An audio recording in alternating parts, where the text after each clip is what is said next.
जय श्री राम। आप सभी का स्वागत है हमारे भक्ति चैनल विनोदनी राधे सरगम में। हम आपके लिए लाए हैं सुंदरकांड पाठ अर्थ सहित, वो भी हिंदी में। सुंदरकांड पाठ लंबा होने के कारण हमने सुंदरकांड पाठ को भागों में बांटा है। यह है पहला भाग। आप भी आनंद लेते हुए साथ में पढ़ें और सुंदरकांड पाठ का फल प्राप्त करें। श्री गणेशाय नमः। श्री जानकी वल्लभो विजयते। श्री राम चरितमानस पंचम सोपान। श्री सुंदरकांड शांत सनातन अप्रमेय प्रमाणों से परे निष्पाप मोक्ष रूप परम शांति देने वाले ब्रह्मा शंभु और शेष जी से निरंतर सेवित वेदांत के द्वारा जानने योग सर्वव्यापक देवताओं में सबसे बड़े माया से मनुष्य रूप में दिखने वाले समस्त पापों को हरने वाले करुणा की खान रघुकुल में श्रेष्ठ तथा राजाओं के शिरोमणि राम कहलाने वाले जगदीश्वर की मैं वंदना करता हूँ। हे रघुनाथ जी,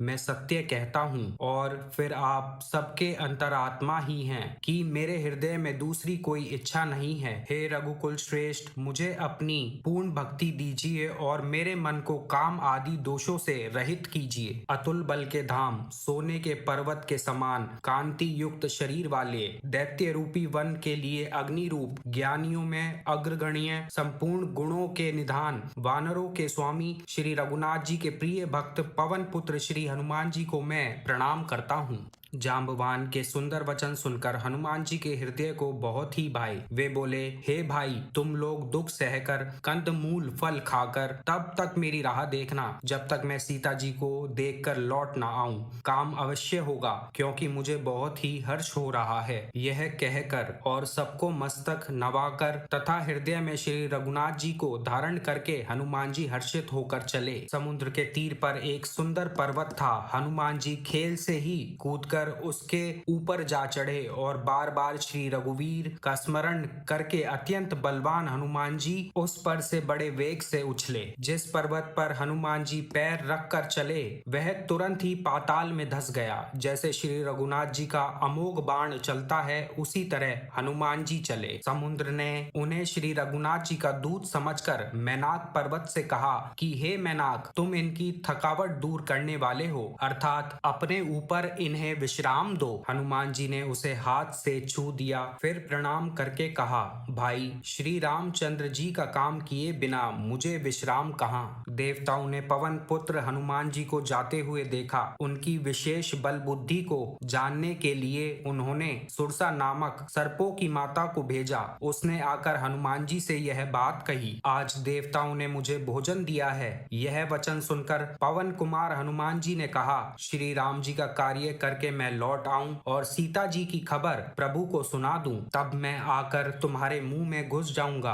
तुम मुझे खा लेना। हे माता, मैं सत्य कहता हूँ, अभी मुझे जाने दो। जब किसी भी उपाय से उसने जाने नहीं दिया तब हनुमान जी ने कहा, तो फिर मुझे खा न लो। उसने योजन भर 4 कोस में मुंह फैलाया। तब हनुमान जी ने अपने शरीर को उससे दुगना बढ़ा लिया। उसने 16 योजन का मुख किया। हनुमान जी तुरंत ही 32 योजन के हो गए। जैसे जैसे सुरसा मुख का विस्तार बढ़ाती थी हनुमान जी उसका दूना रूप दिखलाते थे। उसने 100 योजन 400 कोस का मुख किया। तब हनुमान जी ने बहुत ही छोटा रूप धारण कर लिया और उसके मुख में घुसकर तुरंत ही बाहर निकल आए और उसे सिर नवाकर विदा मांगने लगे। उसने कहा, मैंने तुम्हारी बुद्धि बल का भेद पा लिया जिसके लिए देवताओं ने मुझे भेजा था। तुम श्री रामचंद्र जी का सब कार्य करोगे क्योंकि तुम बल बुद्धि के भंडार हो। यह आशीर्वाद देकर वह चली गई। तब हनुमान जी हर्षित होकर चले। समुद्र में एक राक्षसी रहती थी। वह माया करके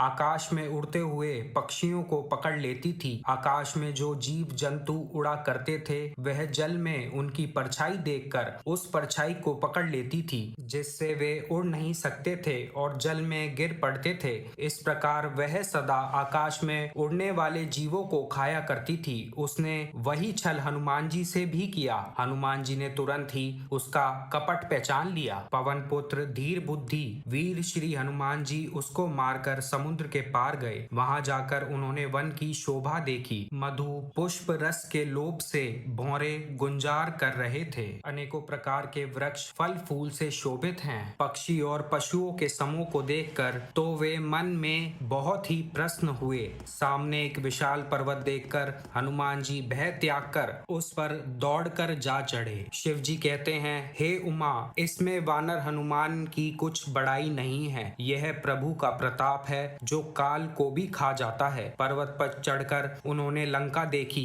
बहुत ही बड़ा किला है, कुछ कहा नहीं जाता। वह अत्यंत ऊंचा है, उसके चारों ओर समुद्र है। सोने के परकोटे का परम प्रकाश हो रहा है। विचित्र मणियों से जड़ा हुआ सोने का परकोटा है। उसके अंदर बहुत से सुंदर सुंदर घर हैं। चौराहे, बाजार, सुंदर मार्ग और गलियां हैं। सुंदर नगर बहुत प्रकार से सजा हुआ है। हाथी, घोड़े, खच्चरों के समूह तथा पैदल और रथों के समूहों को कौन गिन सकता है। अनेक रूपों के राक्षसों के दल हैं। उनकी अत्यंत बलवती सेना वर्णन करते नहीं बनती। वन, बाग, उपवन, बगीचे, फुलवाड़ी, तालाब, कुएं और बावलियां सुशोभित हैं। मनुष्य, नाग, देवताओं और गंधर्वों की कन्याएं अपने सौंदर्य से मुनियों के भी मन को मोहे लेती हैं। कहीं पर्वत के समान विशाल शरीर वाले बड़े ही बलवान मल पहलवान गरज रहे हैं। वे अनेकों अखाड़ों में बहुत प्रकार से भिड़ते और एक दूसरे को ललकारते हैं। भयंकर शरीर वाले करोड़ों योद्धा यत्न करके बड़ी सावधानी से नगर की चारों दिशाओं में सब ओर से रखवाली करते हैं। कई दुष्ट राक्षस भैंसों, मनुष्यों, गायों,